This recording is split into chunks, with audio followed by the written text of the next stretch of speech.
Hello.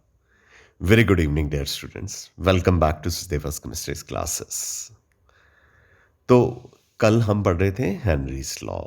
हमने Henry's law की definition पढ़ी, हमने हेनरी लॉज की लिमिटेशन पढ़ी, हमने हेनरीज लॉ की एप्लीकेशंस पढ़ी और फॉर्मूला भी बताया जिसके साथ हम न्यूमेरिकल्स कैलकुलेट करेंगे। तो इसका मतलब आज का जो लेक्चर है वो हम हेनरीज लॉज के न्यूमेरिकल्स पे करेंगे।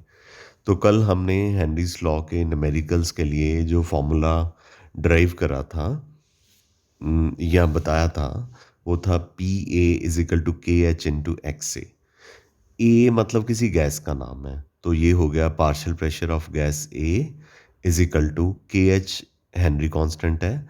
इसकी वैल्यू जो है वो डिफरेंट सॉल्वेंट के लिए डिफरेंट होगी और वो न्यूमेरिकल में गिवन होगी, या कई बार आपको निकालने के लिए बोला जाएगा और उस केस में आपको पी ए और एक्स ए की वैल्यू गिवन होगी अगर के एच निकालना होगा।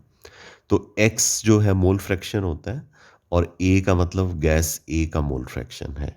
ठीक है, तो जो के एच के यूनिट्स हैं वो क्या बनेंगे, एक्स ए को पी ए के नीचे ले जाओ तो ये जो मोल फ्रैक्शन है इसका तो कोई यूनिट नहीं है, तो प्रेशर का यूनिट बार या एटमॉस्फेयर हो सकता है।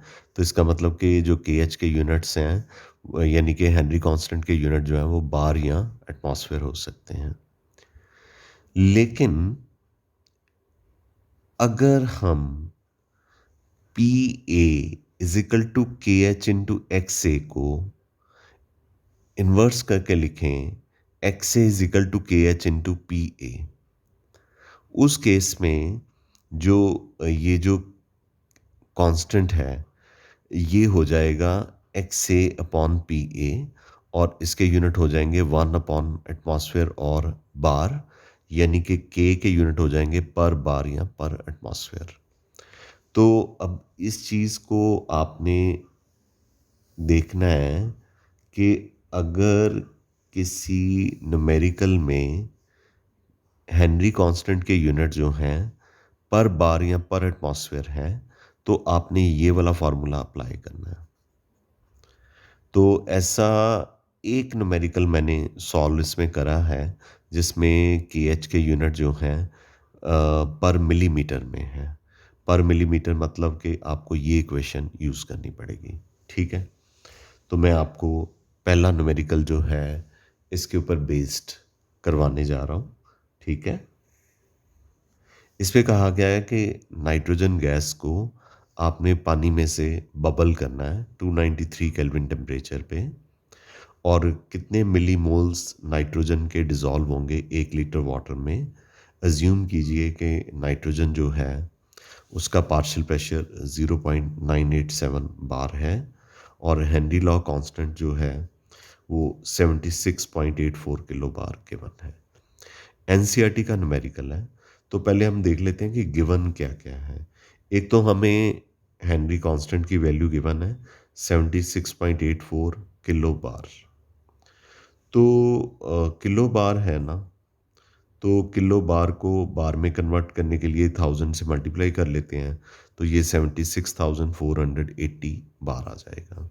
ठीक है, तो ये हमने डेलिबरेटली कर लिया बिकॉज ऑफ द रीज़न के जो पार्शियल प्रेशर है यानी कि पी ए यानी कि पी नाइट्रोजन, यहाँ पे नाइट्रोजन गैस है तो partial pressure of nitrogen gas जो है बार में गिवन है, तो हमने किलो बार को बार में कन्वर्ट कर लिया। तो उसने कहा कि कैलकुलेट क्या करना है इसमें, हाउ मेनी मिली मोल्स, आपने मिली मोल्स कैलकुलेट करने हैं। मिली मोल्स का मतलब कि पहले मोल्स कैलकुलेट करोगे तो फिर उसको मिली मोल्स में कन्वर्ट कर लेंगे, यानी कि आपने इसमें से मोल्स कैलकुलेट करने हैं। तो मोल्स कैलकुलेट करना बहुत आसान है, अगर आप ये वाली इक्वेशन अप्लाई कर दो P A is equal to K H into x से, लेकिन हमारे पास नाइट्रोजन गैस है तो हम लगाएंगे P nitrogen is equal to K H into mole fraction of nitrogen. तो अगर हम मोल फ्रैक्शन निकाल लेते हैं तो वहाँ से मोल्स भी निकल जाएंगे, तो पहले मोल फ्रैक्शन निकाल लेते हैं। मोर ओवर हमें पार्शियल प्रेशर ऑफ नाइट्रोजन भी गिवन है और हेनरी कांस्टेंट भी गिवन है, तो इसलिए हम ये इक्वेशन अप्लाई करेंगे P nitrogen, partial pressure of nitrogen is equal to Henry constant into mole fraction of nitrogen. तो अब इसमें से हम निकाल लेते हैं मोल फ्रैक्शन ऑफ नाइट्रोजन।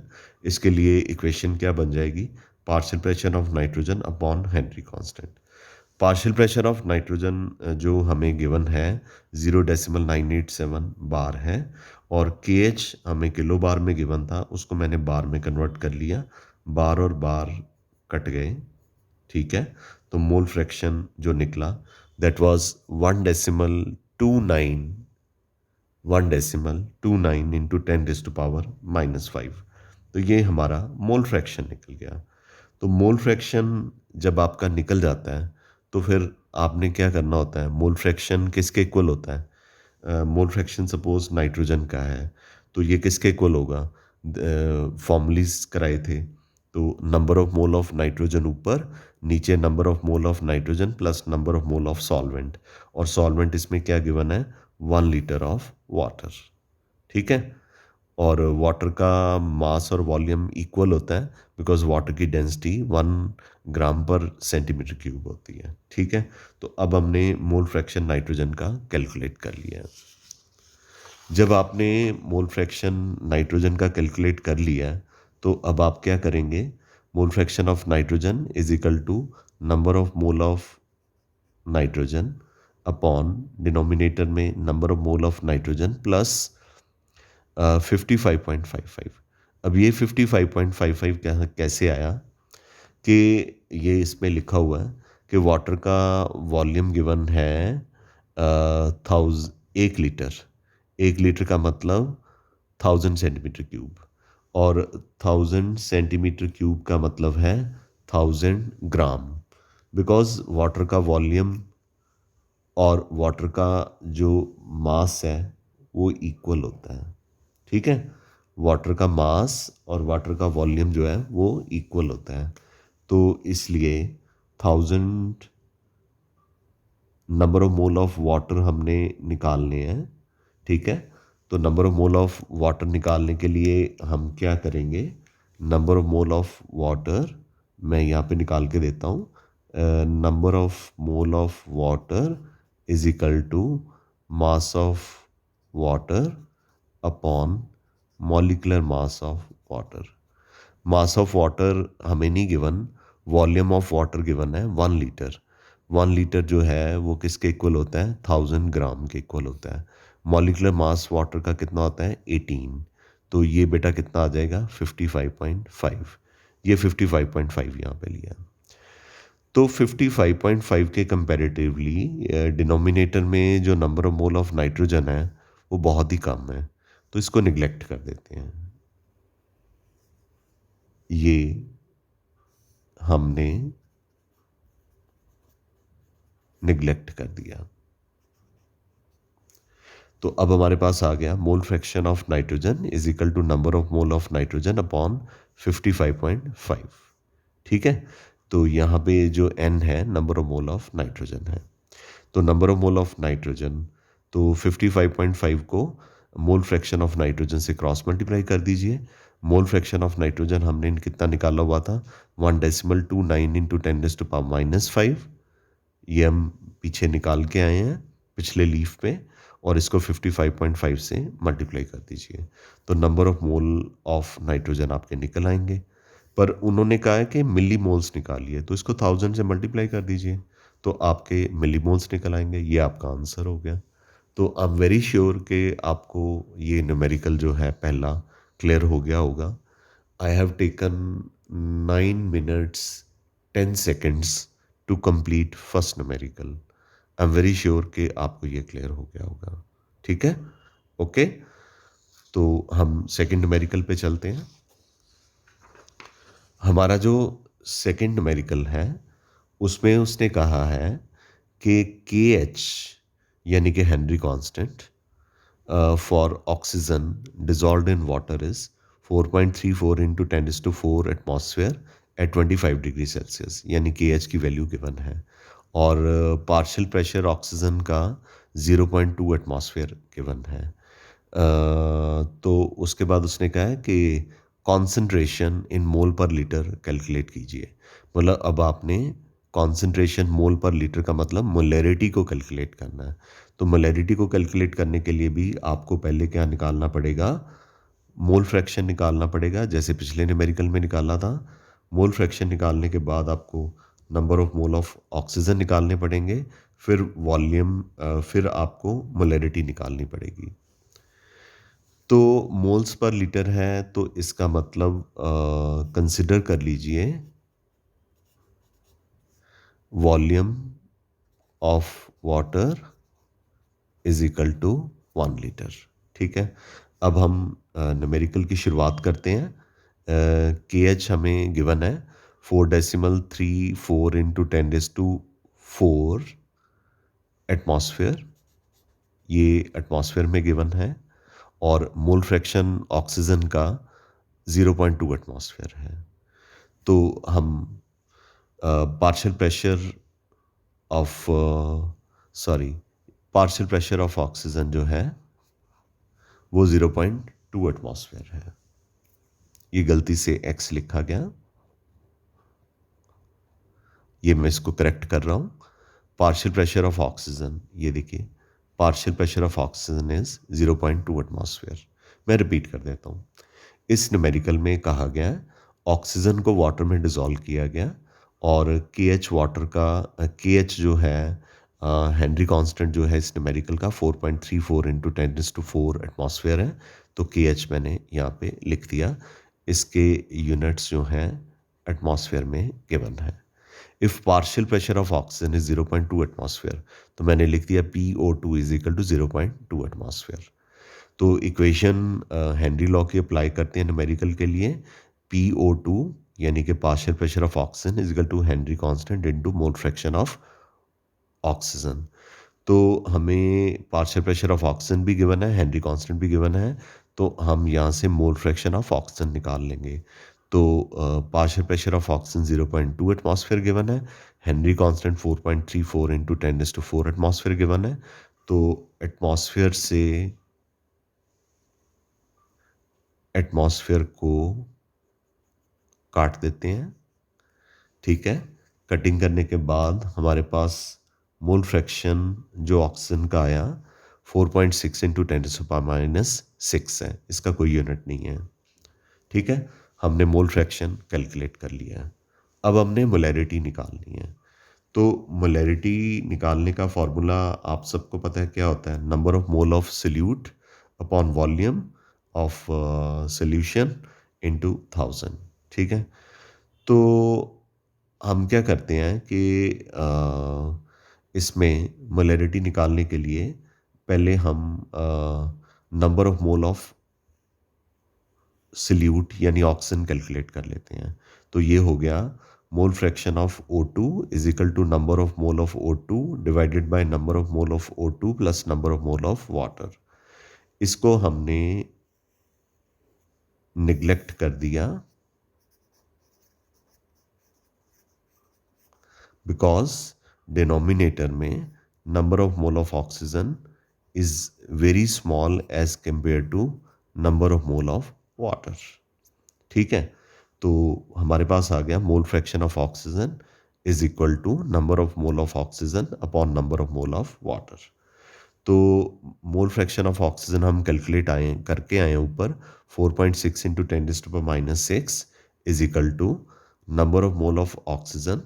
तो number of mole of water कितना होगा बताइए, mass of water 1000 gram, molecular mass of water 18 gram, 1000/18 कितना आ गया 55.5।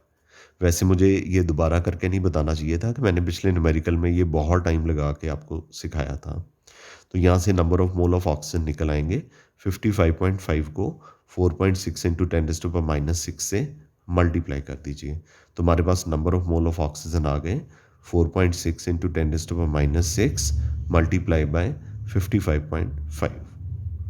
तो इनको मल्टीप्लाई करके हमारे पास आ गया 2.55 इंटू 10⁻⁴ मोल। ये हमारे number of mole of oxygen आ गए। Molarity number of mole of solute जो कि हमने निकाला ही हुआ है तो यही वैल्यू हम यहाँ पे पुट करेंगे, ये number of mole of solute यानी number of mole of oxygen, क्योंकि ऑक्सीजन को वाटर में डिज़ोल्व किया ना, तो गैस को आपने वाटर में डिज़ोल्व किया है, तो ये number of mole of salute हो गए upon volume of solution into 1000। ऐसा है कि जो नंबर ऑफ मोल ऑफ जो मास ऑफ सल्यूट है वो इतना कम है कि जो वाटर का वॉल्यूम है और वॉल्यूम का सॉल्यूशन का वॉल्यूम है, उसको दोनों को हमने 1000 ही कंसिडर कर लेना है, बिकॉज़ जो गैस डिज़ॉल्व्ड है उसका मास बहुत ही नेग्लिजिबल है, तो यहाँ पे हम वॉल्यूम ऑफ सॉल्यूशन जो है 1000 ही ले लेंगे। तो molarity number of mole of salute upon volume into 1000। Molarity number of mole of oxygen कितना है, ये कितना है 2.55 इंटू 10⁻⁻⁴। वॉल्यूम कितना ले लेना है 1000 इंटू 1000।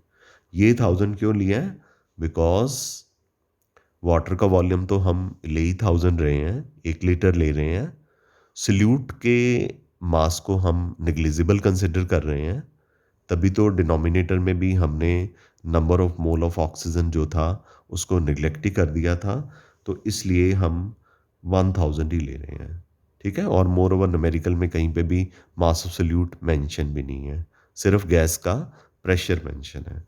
तो यहाँ से आप मोलैरिटी निकाल लेंगे, वो निकलेगी 2.55 इंटू 10⁻⁻⁴ मोल पर लीटर। ये आपका क्या आ जाएगा आंसर।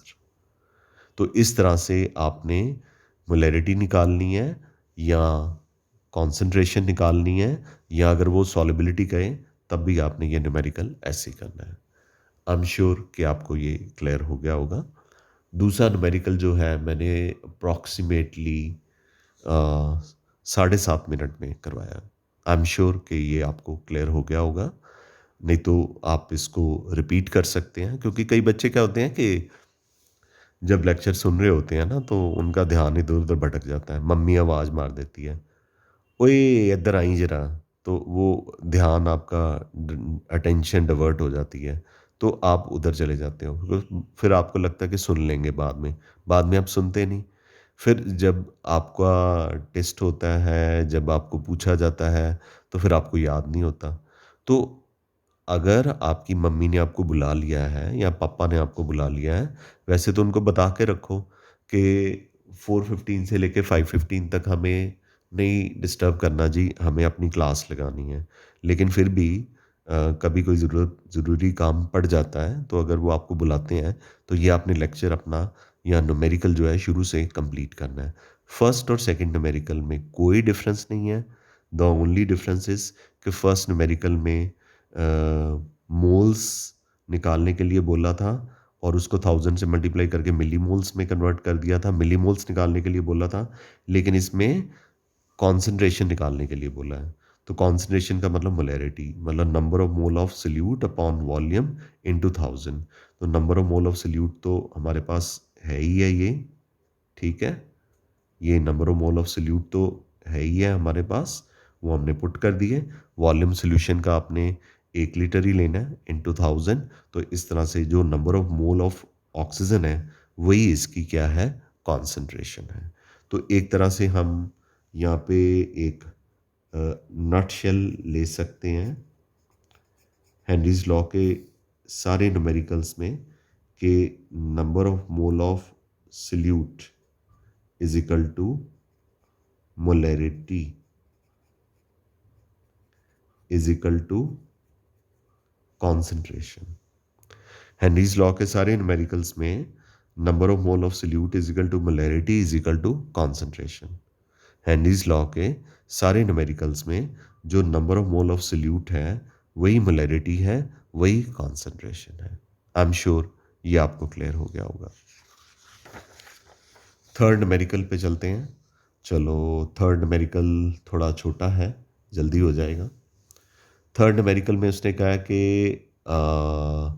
मोल फ्रैक्शन जो है हीलियम का, थर्ड न्यूमेरिकल में उन्होंने कहा है जो मोल फ्रैक्शन है हीलियम का 1.2 इंटू 10⁻⁶ है।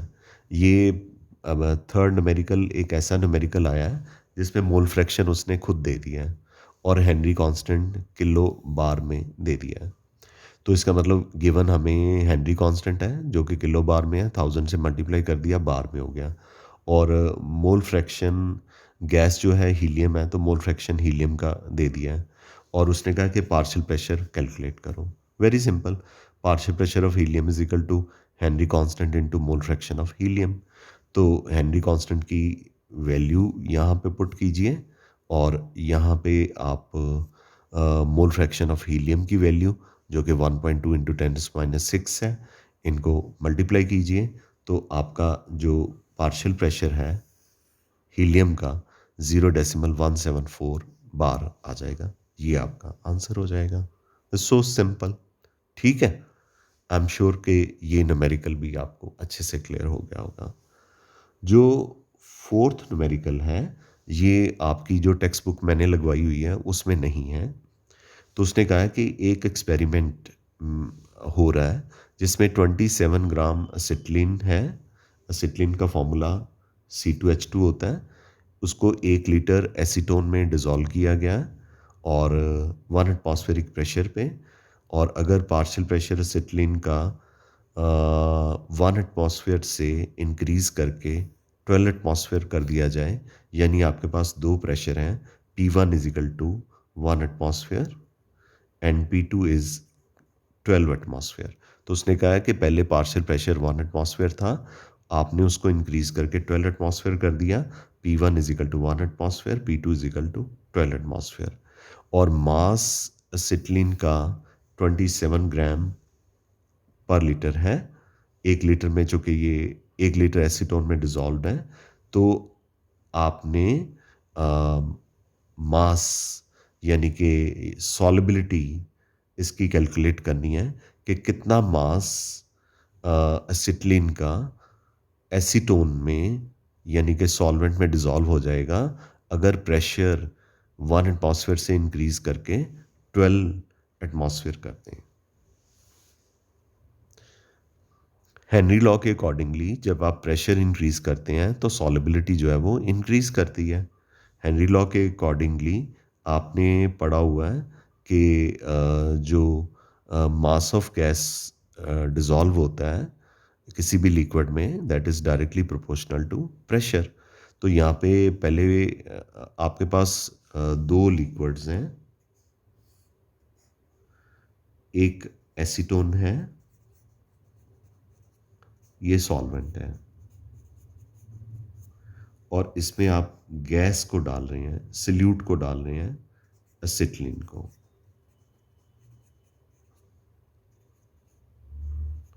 ये सल्यूट है और इसका मास और इसकी सॉलिबिलिटी जो है 27 ग्राम है। किस पे? 1 एटमॉस्फेयर पे।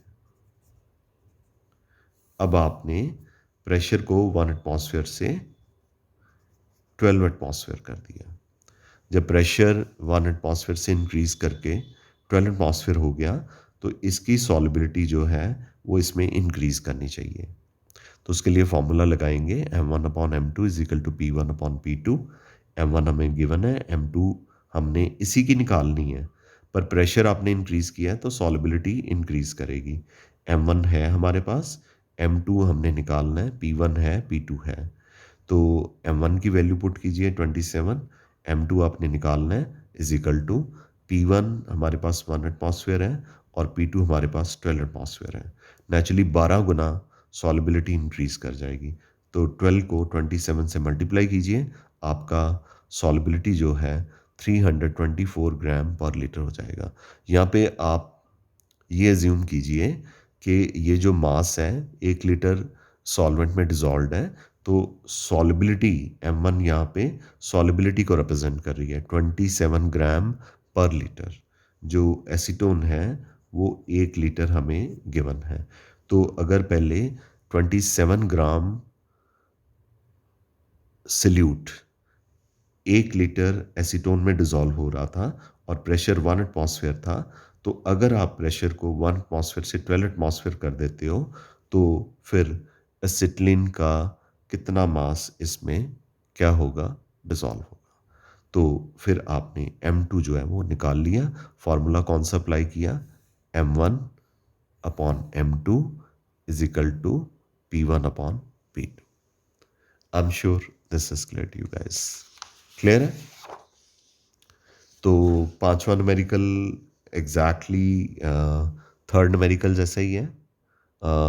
थर्ड न्यूमेरिकल में जिसमें हमने मोलैरिटी निकाली थी, उसमें उसने कहा था कॉन्सेंट्रेशन निकाल लो। इसमें वो कॉन्सेंट्रेशन नहीं कह रहा, इसमें वो कह रहा है सॉलिबिलिटी निकालो। तो मैंने आपको बताया था कि आपने number of mole of salute निकाल लेने हैं।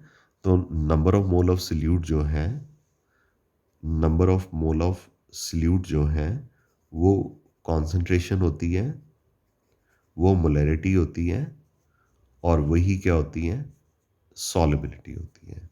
ये नटशेल में आपने याद करना है। बाकी ये न्यूमेरिकल एग्जैक्टली उसके जैसा है। ठीक है। अब सिक्स न्यूमेरिकल जो है वो थोड़ा सा वेरी करेगा, थोड़ा सा डिफरेंट है सिक्स न्यूमेरिकल। तो सिक्स न्यूमेरिकल के बारे में मैं आपको बताना चाहूँगा। सिक्स न्यूमेरिकल कराने से पहले मैं आपको फार्मूले वाले पेज पे दोबारा लेके चलता हूँ।